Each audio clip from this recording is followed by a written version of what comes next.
की क्रांति या प्रथम स्वतंत्रता संघर्ष से पूर्व उठ खड़ा होने वाला संथाल विद्रोह 1855-1856 भारतीय स्वतंत्रता संघर्ष का एक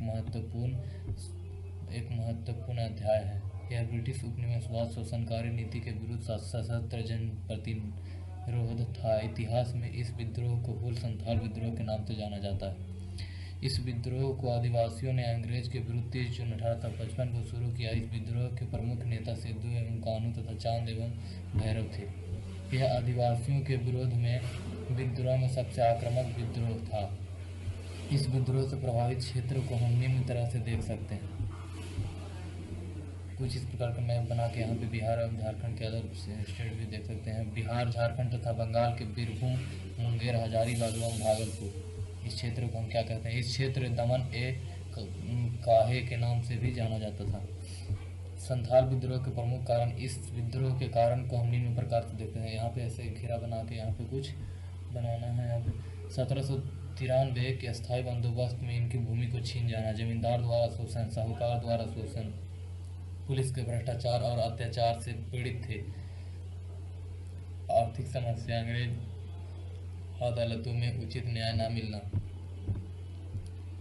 स्वतंत्रता प्रिय एवं परंपरागत रीति रिवाजों को दृढ़ता से मानने वाली संथाल जनजाति आधुनिक छोटा नागपुर के दक्षिणी भागों में बसे हुए थे। लेकिन 1793 की भूमि अस्थायी बंदोबस्त व्यवस्था में यह भूमि जमींदारों को हो गई। इस कारण यह लोग राजमहल पहाड़ियों के आसपास के क्षेत्रों में रहने लगे और इस क्षेत्र को कठिन परिश्रम के बाद खेती बाड़ी योग्य बनाए। संथाल दो प्रक्रियाओं से खेती करते थे, झूम तथा फाड़ू, लेकिन इस भूमि पर भी जमींदारों ने अपना दावा किया। शीघ्र ही ये पुलिस के अत्याचारों से पीड़ित होगा। संथाल के दो प्रमुख नेता सिद्धू और कान्हू ने भागनडीह ग्राम में, जो भी झारखंड में है, संथाल की एक आम सभा बुलाई, जिसमें संथालों ने बढ़ चढ़कर भाग लिया। इस आदिवासियों को पहले विश्वास था कि अंग्रेज शासन उनके समस्याओं को स्वतः ही दूर कर देगी, लेकिन ऐसा न होने पर इस सभा में यह फैसला लिया गया कि विदेशियों का राज्य समाप्त करना होगा और इस तरह 30 जून 1855 को संथाल के विद्रोह प्रारंभ कर दिया। विद्रोह के परिणाम, संथालों के विद्रोह के परिणाम स्वरूप अंग्रेजों ने विद्रोह का दमन करना शुरू कर दिया।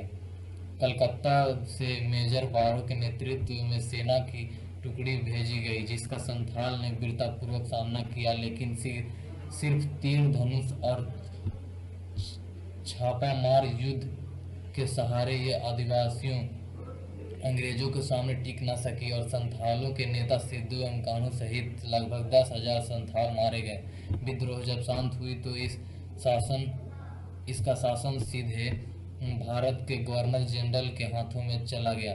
इस क्षेत्र को संथाल परगना क्षेत्र घोषित कर दिया गया। पुलिस नियमावली 1856 के अंतर्गत एक विनियमक लागू किया गया, जिससे संथाल परगना को नॉन रेगुलेशन जिला घोषित कर दिया गया, जिसमें सामान्यतः कानून लागू नहीं होता था। संथाल विद्रोह ने ब्रिटिश शासन को यह एहसास करवा दिया था कि आदिवासियों अंग्रेजों के शोषण के प्रति जागरूक हो चुके हैं तथा सरकार को उनकी समस्याओं की ओर ध्यान अवश्य देना पड़ेगा।